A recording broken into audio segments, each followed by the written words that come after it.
Christmas derived from the medieval. Christmas derived from the medieval. Christmas, the Mass of Christ. See, you know, this is pretty much a Catholic term. Christ is Mass. But you don't see that in the book, though, do you? Go ahead and read. The Mass of Christ. The feast commemorating the birth of Jesus, observed by the Christian Church annually on the 25th of December. Now, it said observed by the Christian Church annually on the 25th day of December. But we're going to see what church, though, because the first century church didn't do it. And it's going to tell you that. Go ahead. That's right. It was, according to many authorities, not celebrated in the first century of the Christian church. See, the first century Christians, they did not do this.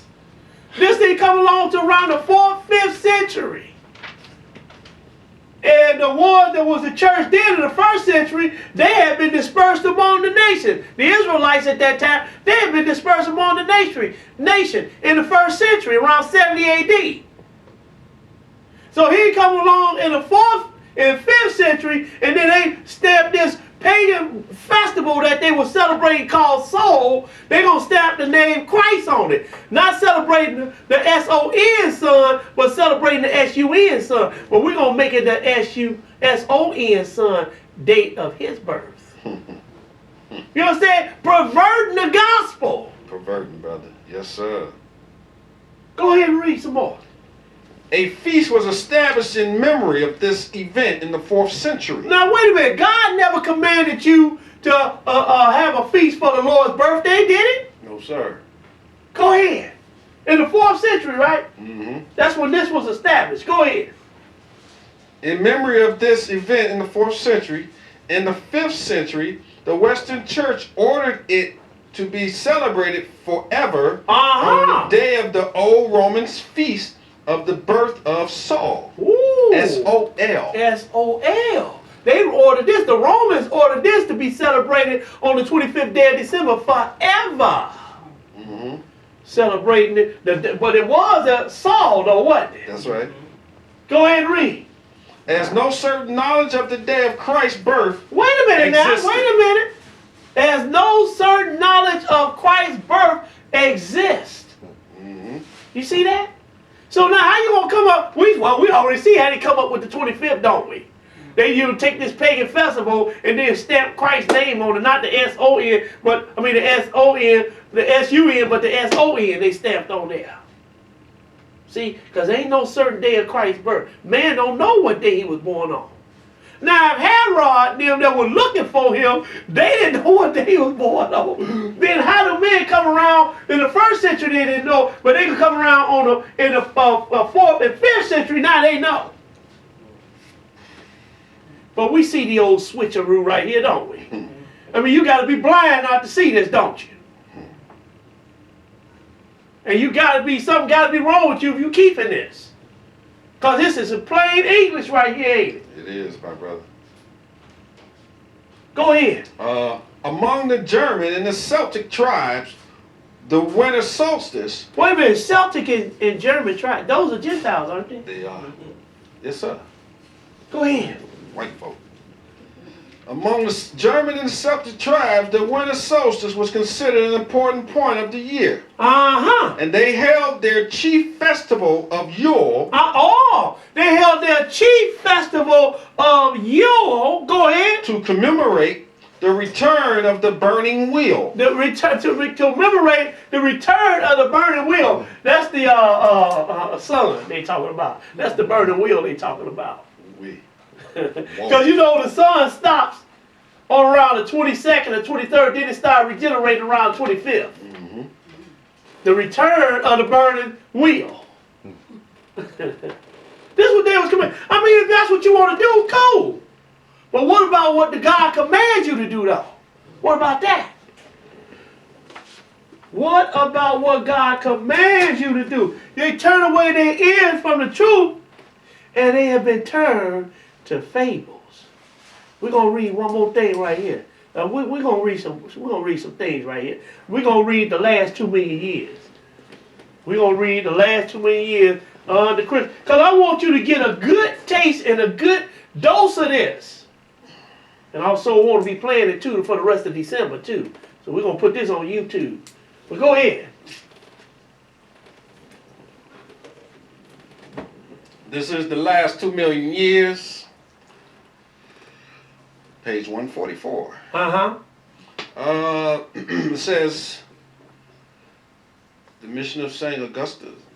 Their mission was largely the middle of the 7th century. Paganism was dwelling in England. Dwindling. Dwindling. It was going out. They started subsiding. The paganism subsided. Notice we still dealing with this pagan, ain't we?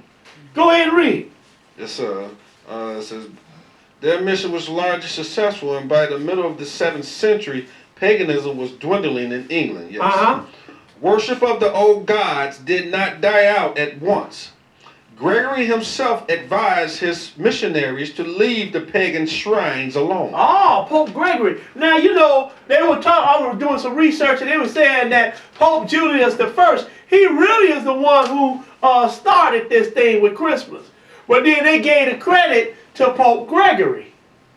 But Pope Julius really is the one who really started this.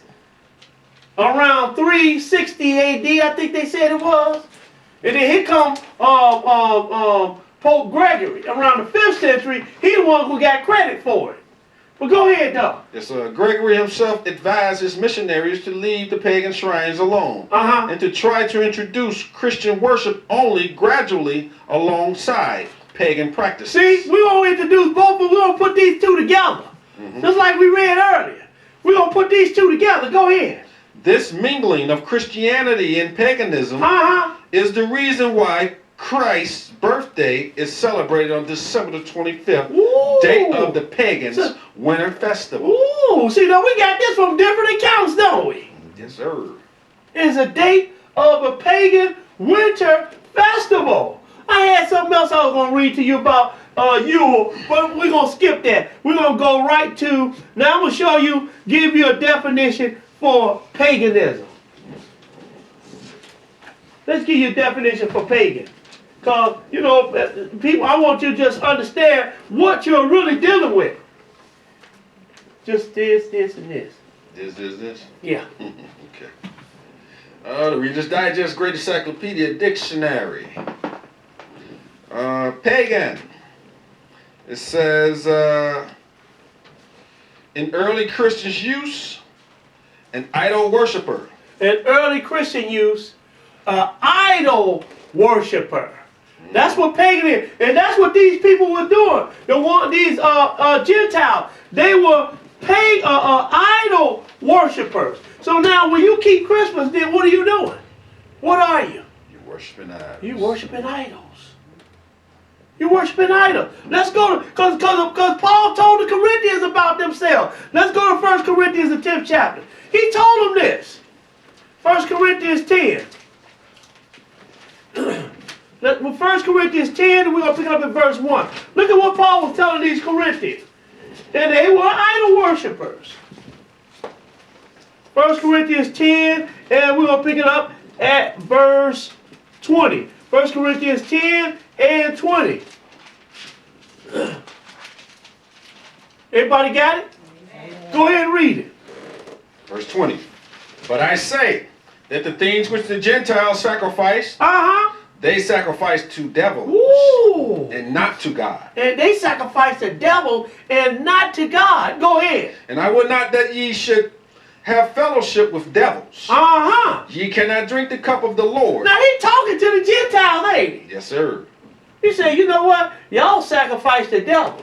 He said, and I don't want y'all to be, he ain't talking to these particular people right here, because these particular people he was talking to were following after the ways of God. But he did tell them that the Gentiles, they sacrifice the devil. He said, I would not that you have fellowship with devils. Go ahead and read. 21. You cannot drink the cup of the Lord, the cup of devil. He said, you can't, be drinking the cup of the Lord one day, and then the next day you drinking with the cup of the devil. Now you with us one day, then the next day you drinking and eating with them. Go ahead and read it. Ye cannot be partakers of the Lord's table and the table of devils. Ooh, you can't be partaking of the Lord's table and the table of them. So what is Paul telling them? Look, man, these are feast days what we gave you right here. So you can't be taking the feast days that we gave you and then going to keep Christmas. You understand what I'm saying? Yes, sir. You can't eat at the Lord's table and then eat at the table of devils. This is what he's telling them. If you're going to be with the Lord, be with the Lord. This is the table you're supposed to eat from.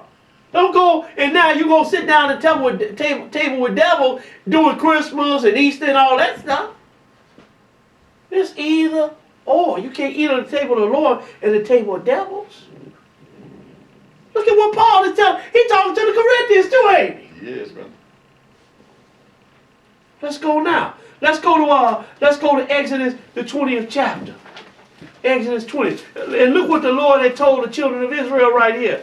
Exodus 20, and we're going to pick it up in verse 1. Exodus 20 and 1. When you get it, go ahead and read. Exodus 20 and 1. And God spake all these words, saying, I am the Lord thy God, which have brought thee out of the land of Egypt, Go ahead. out of the house of bondage. Thou shalt have no other gods before me. He said, don't have no other gods before me. Now, if the Gentiles were brought into the family of God, then they're not supposed to have no other gods before the Lord, neither are they. This applies to them too, don't it? That's right, brother. This applies to the Hamites, anybody else. I'll just put it like this. This applies to the stranger too. This applies to the stranger too. Because you can't eat at the Lord's table and then eat at the table of devils. It's impossible. So he said, don't have no other God before me. Go ahead. Thou shalt not make unto thee any graven image, or any likeness of anything that is in heaven above, Go ahead. or that is in earth beneath, or that is in the waters under the earth. Thou shalt not bow down thyself to them, nor serve them. Go ahead. For I am the Lord thy God, I am a jealous God. He said, don't bow down to them, nor serve them. I am a jealous God. Go ahead and read. Visiting the iniquity of the fathers upon the children unto the third and fourth generation of them that hate me. And showing mercy unto thousands of them that love me and keep my commandments. Ooh, you see who we're going to show the mercy to? Yes, sir. The ones that love him and keep his commandments. It's written. But you see, he said, don't have no other gods before me. Right? Let's go to Isaiah, the 44th chapter, because I brought you here for a reason. Isaiah 44. And we're going to pick it up in verse 13. Isaiah 44 and 13. Isaiah 44 and 13. Go ahead and read it. The carpenter stretcheth out his rule. He marketh it out with a line. He fitted it with planes, and he marketeth it out with the compass. Go ahead. And maketh it after the figure of a man, according to the beauty of a man, that it may remain in the house. Now he made this. The carpenter did. Go ahead. And he made it out of wood, obviously, because he's a carpenter. But go ahead. He heweth him down cedars, and taketh the cypress and the oak, which he strengtheneth for himself among the trees of the forest. He planteth an ash, and the rain doth nourish it. Go ahead.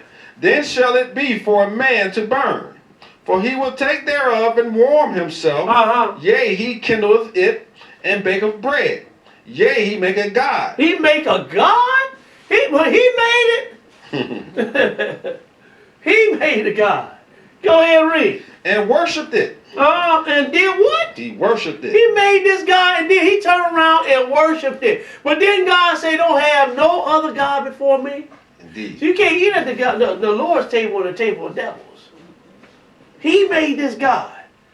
Just like some man made up the figment of imagination of some man's figment of imagination about Santa Claus. This is made up by man. But go ahead and read.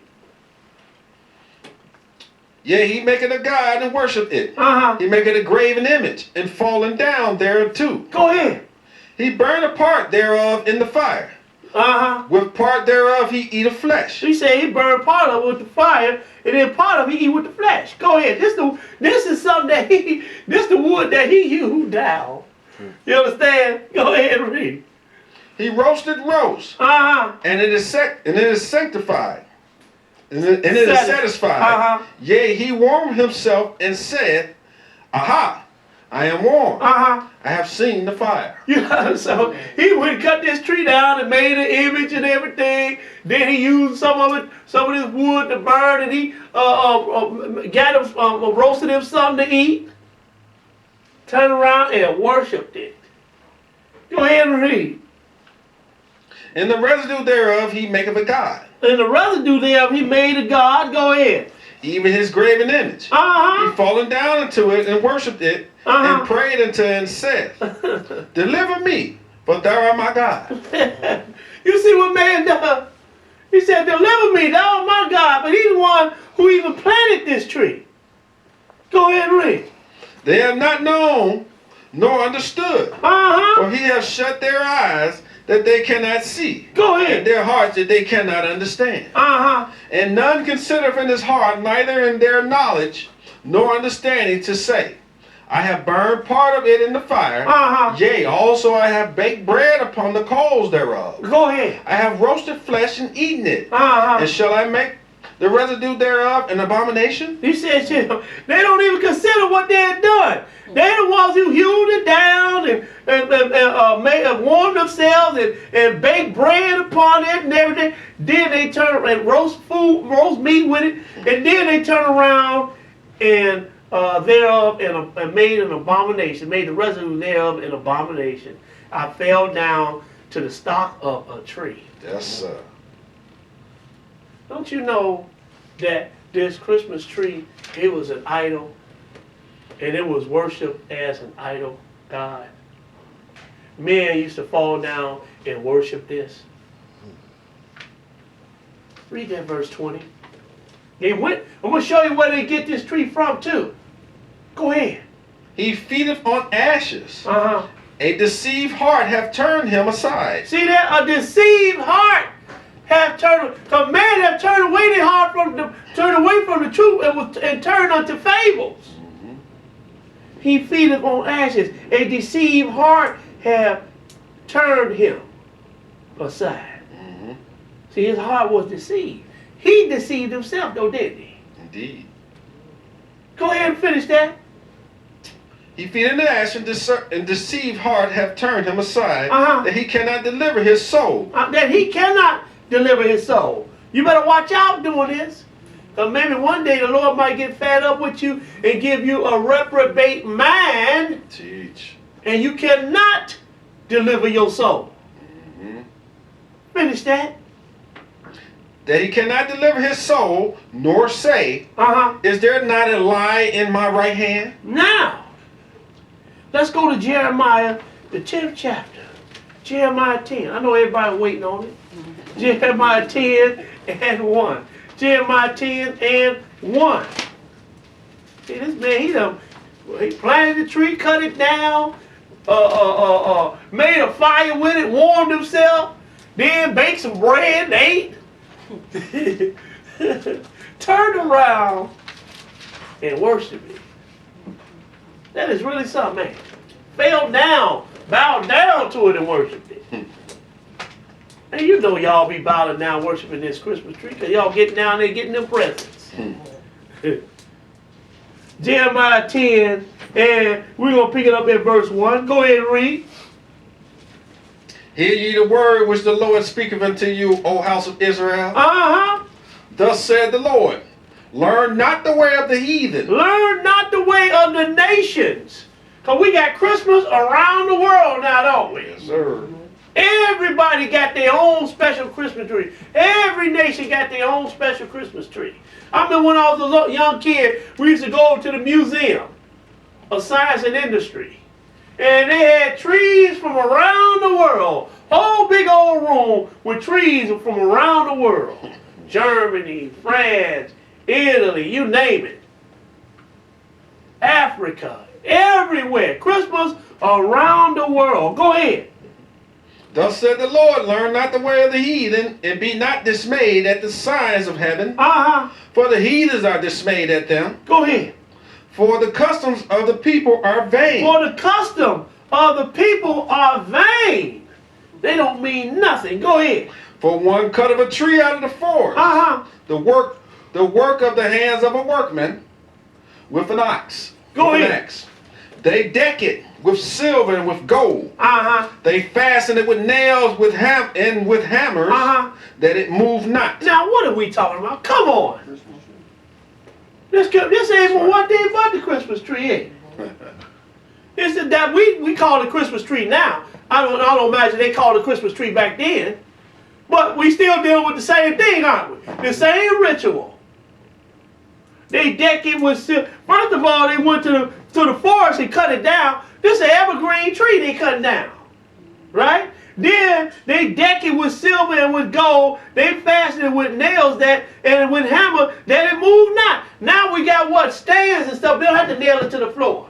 But you could go into some places now, they still nailing it to the floor though. And you saying this representing the birth of Christ when you killing a tree. No, sir. Go ahead and read. Verse 5. They are upright as the palm tree. Stop right there. They are upright as the palm tree. We're not dealing with no palm tree. We're dealing with what they call those evergreens, aren't we? That's what tree. And these evergreens look just like the palm tree, don't they? Yes, sir. Come on, man. Anybody that don't see this, then you blind in both eyes. I mean, at least you can see this, really, right? But this is so obvious right here. They are upright as the palm tree. Go ahead. But speak not. They must need be born, because they cannot go. And then you got to carry them wherever you want, wherever they got to go, don't you? Go ahead. That's to your house. But go ahead, though. Be not afraid of them, for they cannot do evil. Neither also is it in them to do good. See, they can't do good, neither can they do evil. So what's the use? That's why he said the custom of the people are vain. It don't mean nothing. Skip down to verse 8 and read it. But they are altogether brutish and foolish. The stock is a doctrine of vanities. See, it is brutish and foolish. Now this is what the Lord said. And what Lord we talking about? We talking about Jehovah, the one later became known as Jesus. Amen, brother. He said, don't do this. Don't learn the custom of the heathen. And now you're going to turn around and say, we're going to put Christ back in Christmas when he telling you don't do it. Something is wrong with that, ain't it? Indeed. Something is wrong with that. Well, let's read something real quick. We're going to go to let's see, we're going to go to World Book Encyclopedia. And we're going to look up Christmas tree. Go ahead. Excuse me. Yep, World Book Encyclopedia. The first Christmas tree in the United States was used in the early 1800s by German settlers in Pennsylvania. See, always going back to those Gentiles, don't it? We ain't got nothing against Gentiles. We just reading you the facts. Just like on that TV show, it says just stick with the facts, man. And that's what we're doing, sticking with the facts. But we're going to go back a little bit more, though. But go ahead. It says, during the mid-1800s, the custom of trimming Christmas trees spread rapidly throughout the world. Today, they spread it. The custom of trimming Christmas tree is spread rapidly throughout the world. But it's been rapidly throughout the world. Because people have been doing this all the way back at least during the times of Jeremiah. Decking it with silver and with gold. Because he said, learn not the custom of the heathen, didn't he? Well, the heathen, the custom of the people, the heathen are vain. Sir. Finish that. Yes, sir. It says, today, some form of Christmas tree is part of every Christmas celebration. Oh, you see that? Some form of Christmas tree is a part of every Christmas celebration. Christmas around the world. Read that at the bottom right there, number 8. Yes, sir. We're back at the National Encyclopedia, Volume 2. It says, the custom of decorating Christmas trees have been traced from Rome to Germany. Hold it now, slow it down. So it said the custom of the Christmas tree has been traced back to what? From Rome to Germany. From Rome to Germany. All these roads lead back to Rome, aren't they? Yes, sir. Make that plain, brother. From Rome to Germany. Go ahead. From Germany to England. From Germany to England. And from England to the United States. And from England to the United States. But this goes all the way back to Rome, didn't it? Indeed. All right. We ain't going to stick too long on that. We won't get nobody too upset. Let's go now. Talking about their precious Christmas tree. When the Lord say don't do it, let's go to Matthew the 15th chapter. We ain't got long to go. Matthew 15. Matthew 15, and we're going to pick it up at verse 1. Matthew 15 and 1. When you get it, go ahead and read it. Then came to Jesus scribes and Pharisees, which were of Jerusalem, saying, why do thy disciples transgress the tradition of the elders? See, they asked them, why do your disciples, they transgressing the traditions of the elders? Just, we can say that now. They can ask us now, why y'all transgressing the traditions of the elders? Go ahead and read. You know, you grew up keeping Christmas. You know you did. New Year's, you was eating that pork too. Yeah, but when I learned the word of God, I understood that this was paganism. And it was against the law of God for me to be eating that pork. That's right, brother. Go ahead and read. Why do thy disciples transgress the tradition of the elders? For they wash not their hands when they eat bread. But he answered and said unto them, why do ye also transgress the commandments of God by your tradition? Ooh, why do you transgress the commandment of God by your tradition? God told you, look, these are the feast days that I want you to keep. Then I want you to keep my commandments too, right? They said, no, we ain't got to keep no commandments. We ain't got to keep no feast days. You're going to transgress the commandments of God so that you can keep your own. And then the very one commandment God told you to keep, which is the Sabbath. Remember the Sabbath day to keep it holy. They said, no, we got to keep that. We're going to keep Sunday. Tradition of man. Go ahead and read. For God commanded, saying, honor thy father and mother. And he that curseth father or mother, let him die to death. Go ahead. But ye say, whosoever shall say to his father or his mother, it is a gift, by whatsoever thou mightest be profited by me. Go ahead. And honor not his father or his mother, he shall be free. Thus have ye made the commandment of God of none effect by your tradition. You see what you have done? You have made the commandment of God of none effect by your traditions. That's what you have done. And you're gonna pay, and men are going to pay for this too. They are going to pay for this. Go ahead and read. Ye hypocrites. Oh, you see what the Lord called them? You're going to stamp the Lord's name on some paganism and say, you know, it's all right with the Lord. But you see what he told you? He said, you hypocrites. Go ahead.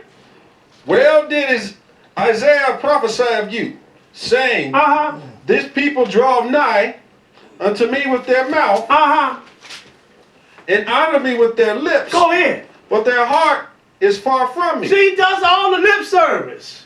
Jesus did. We're going to put Jesus a reason for the season. We're going to put Christ back in Christmas. They honor me with their mouth, but their heart is far from me. Why? Because you keeping paganism and telling men that it's all right with the Lord. Paganism. Verse 9, go ahead. 9. But in vain do they worship me. Teaching for doctrines, the commandments of men. Ooh, that's quite clear, isn't it? He said, but in vain do they worship me, teaching for doctrines, the commandments of men. What's the doctrines, commandments of men? Christmas, ain't it? Easter. We saw where it come from, don't we? That came from the winter festival Soul. Yes, sir. And they did what they do. Intermingle Christianity with paganism. And that is the reason why we got Christ's birthday on the 25th day of December. The date of the winter festival. You understand? But in vain do they worship me, teaching for doctrines, the commandments of men. Let's go now. Let's go now. Let's go look at what the Lord commanded us to keep. Let's go back to Leviticus, the 23rd chapter. Leviticus 23. Leviticus 23, and we're going to pick it up at verse 10.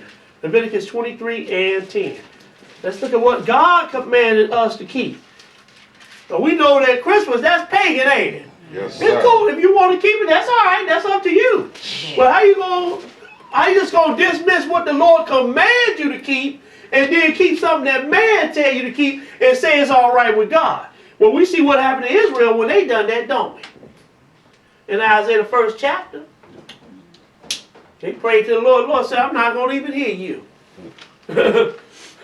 Wash you, make you clean. Then come to me. You can't come to the Lord as you are then, can you?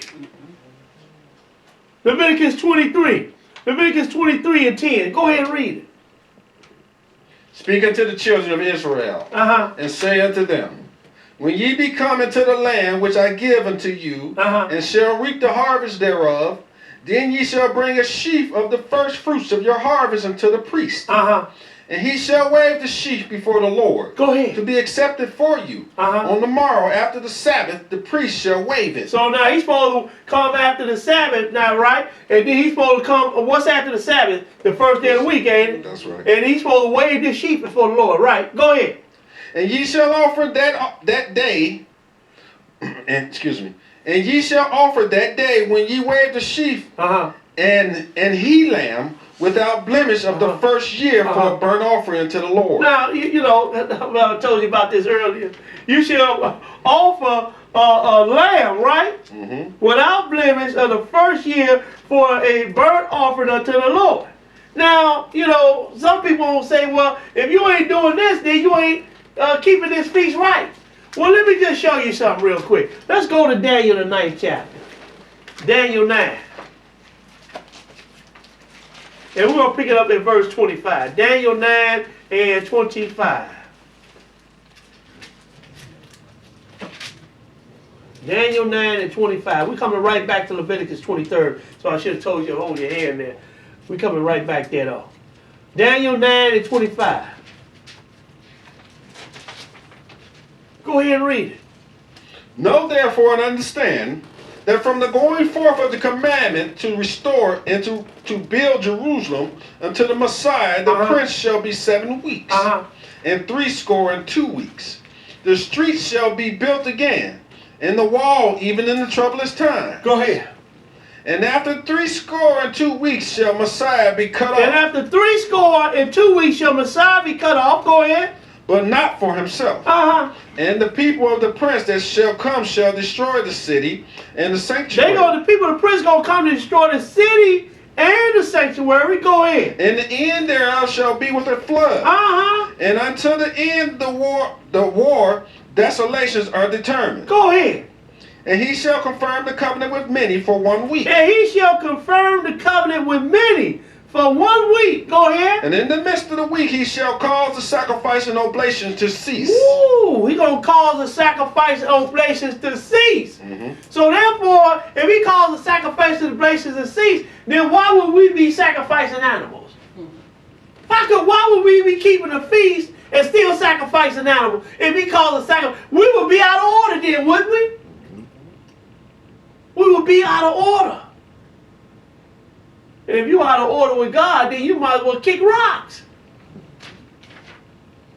So we don't sacrifice no animals no more, because he said, In the midst of the week, he shall be cut off, and he's going to call sacrifices and oblations to cease. Go ahead and finish that. For the overspreading of the abominations, he shall make it desolate, even to the consummation. Oh, did he say he's going to cause the sacrifices and oblations to cease and the feast days? Not the feast. Did it say that? Not the feast. Did it say the commandments? No, sir. It said he's going to cause the sacrifices and oblations to cease. That's right. Not the feast days. Go ahead and finish that. Make that plain, brother. And for the overspreading of the abominations, he shall make it desolate, even to the consummation, and the determined shall be poured upon the desolate. Now, let's go back to Leviticus, the 23rd chapter. And we got three more after this. Leviticus 23. And look what we are dealing with right here. We are dealing with a feast day right here. The Feast of Weeks is called. Leviticus 23, we're going to pick it back up at 13. 23 and 13. Go ahead. In the meat offering thereof shall be 2/10 deals of fine flour mingled with oil. Now, we don't do this no more, do we? No, sir. Go ahead and read. An offering made by fire unto the Lord for a sweet Savior. And the drink offering thereof shall be of wine, the fourth part of a hin. And ye shall eat neither bread nor parched corn, nor green ears, until the selfsame day that ye have brought an offering unto your God. It shall be a statute forever throughout your generation and all your dwellings. Ooh. You see that? It shall be a statute forever throughout your generations. What? In all your dwellings. So you can't be told, because you got some Israelites saying, well, we ain't in the land, so we can't do that no more. What the book just say? It shall be a statute forever throughout your generations in all your dwellings. You think the Lord didn't know that he was going to have Israel scattered throughout the nations? It's written. He knew this. Go ahead and read. Verse 15. And ye shall count to you from morrow after the Sabbath, from the day that ye brought the sheaf of the wave offering, 7 Sabbaths shall be complete. Now, if you count 7 Sabbaths, how many days?